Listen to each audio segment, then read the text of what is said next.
Hi everyone, I am the Spiritual Seeker. I am an independent researcher, numerologist, and member of Black Space Azania. Black Space is a Black consciousness formation. You can follow us on Twitter or like our Facebook page for more information and updates.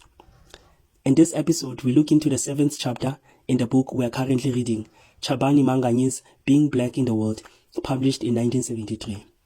The name of the chapter is The Meaning of Change. You would remember that when we were reading Steve Biko's essays in the book I Write What I Like, we saw how the South African Students' Organization, SASO, was formed towards the end of the 1960s and was active throughout the 1970s, 1980s, and into the 1990s. In this chapter, Manganyi acknowledges that the philosophy of Black consciousness may have been instrumental in raising the awareness of the non-white or Black populations about the structural violence of the settler colonial system of apartheid.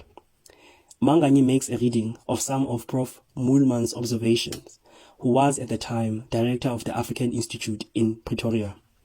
Prof. Moolman observed that the settler colonial system of apartheid became a spatial system through the policy of separate development and created subsystems in the form of Bantustan homelands. Manganyi acknowledges that it has largely been through the effort of the rising, articulate Black population that the existence of the Bantustan homelands was seen as a shame that created leaders who had no interest in fighting against the system that made them instruments in the ongoing dispossession of land, resources, and labor of the African people. You will also remember how Buthelezi was thrown with stones at the funeral of Robert Sobukwe by the members of the Black consciousness movement. Additionally, Manganyi does also discuss the illegal worker strikes and the growing tensions between South Africa and other Western countries over South Africa's racial and economic policies.